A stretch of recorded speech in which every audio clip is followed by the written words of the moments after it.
I was putting Madison down for a nap, and her father at the time was deployed with the military, and so we were talking about things we were looking forward to when he would return. And I said, what is it that you want to do most with Dad when he comes back? And she said, I want to play the bed game. And that simple little phrase changed everything for us. There were several games. They were all games. There was a language that was used that Mom would have never picked up on. I knew that I would need to reach out for some help. And the next day started the process with the authorities. So at the time, I didn't even know that an advocacy center existed. And so we just started the process of going to therapy and doing whatever the police would tell me to do. But nobody was really kind of helping us along the way. A teacher at school told us about the CAC. And so that's how we found this place. What they do here is truly priceless, because they work with these kids to dig this yuck, basically, up, and to bring it up to the table where it's just messy and awful and just painful. But yet they don't leave them there. They work with them to get it under control, to frame it in a new light, to realize what can be done. It's the place that kids are given a wonderful shot at a very happy, healthy, and productive life. There are over 800 child advocacy centers across the United States. And they were really created because the system wasn't putting children first. Kids were being interviewed multiple times. Oftentimes they were interviewed by people that weren't trained in child development or how to deal with kids who have been traumatized. So the questions were often upsetting for children. They were often interviewed in places that weren't very child-friendly. The backseat of police cars, police interrogation rooms, emergency departments. And then even after they were interviewed, they were often just kind of floundering in the system. Families didn't know where to take their kids next to help them heal. And so the idea behind a child advocacy center is that let's create a place for kids where kids are put first.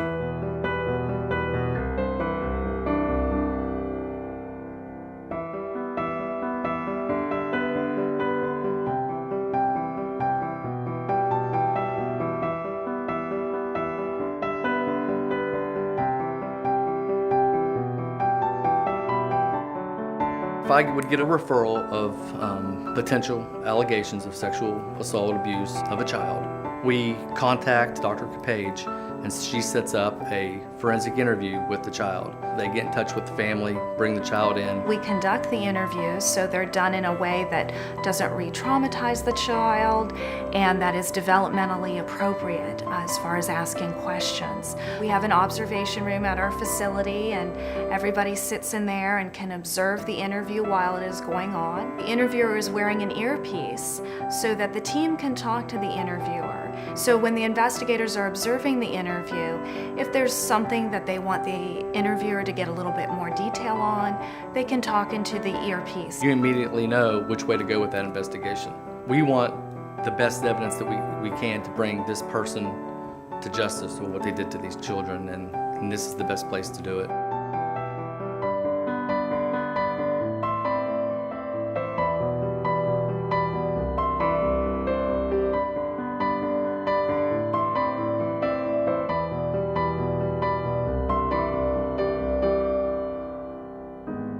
My whole job is to kind of make them feel comfortable here.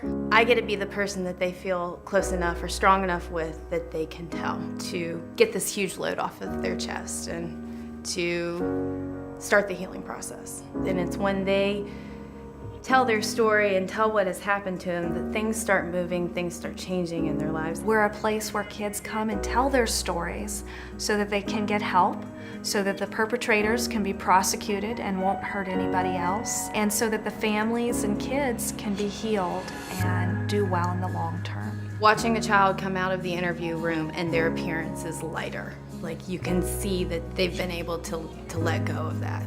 That's very gratifying.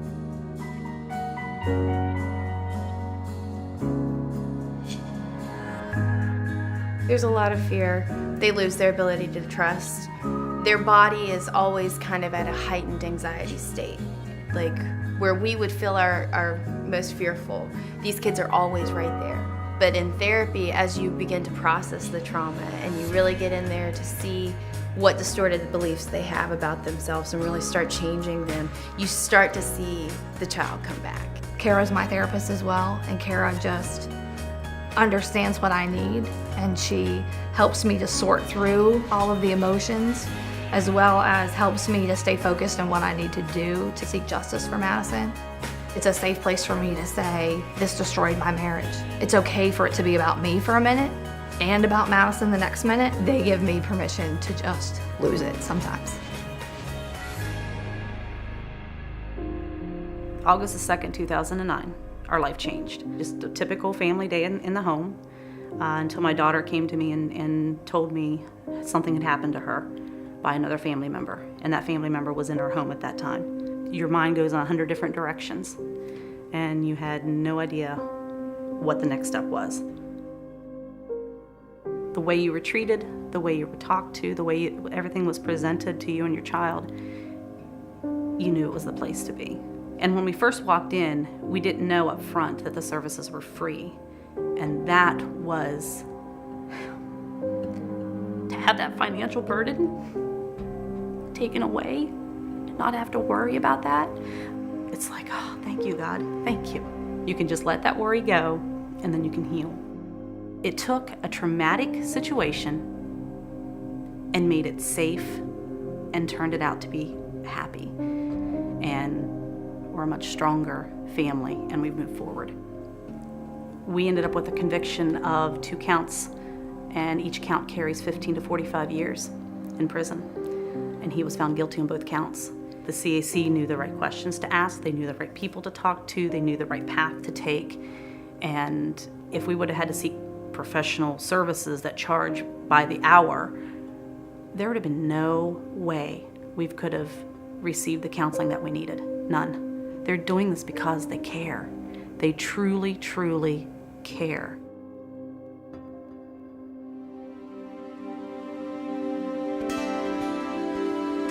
I'm really glad that places like the CAC exist so that little girls and little boys and big girls and big boys and moms can still come and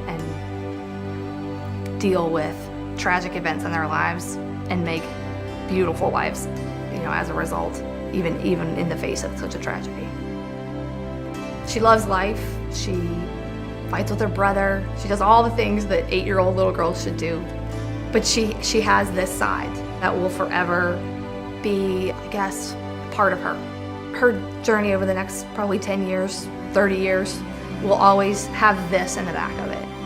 But because she receives the services here, it's not going to define her. It's not going to keep her down. Counseling and talking about it is so much a part of every day for us that forever, whatever creeps in, she's going to know, hey, I can go back there, or I can seek out additional counseling services. That deep, dark secret came to light, and it will never hold her down again. I had a mother tell me she had her son back, and even talking about it now, to be able to think that I had any help in that is the most gratifying thing ever. I believe in my heart that she'll be the one sitting here in this chair someday. She'll be the one sharing her story because the Advocacy Center helped her give a voice to what happened. I do wish that there was some way that we could express to people, this is where we should be pouring our heart, soul, and financial efforts into, because they're doing things that I could never do on my own. A million years of trying what they're able to do in this building.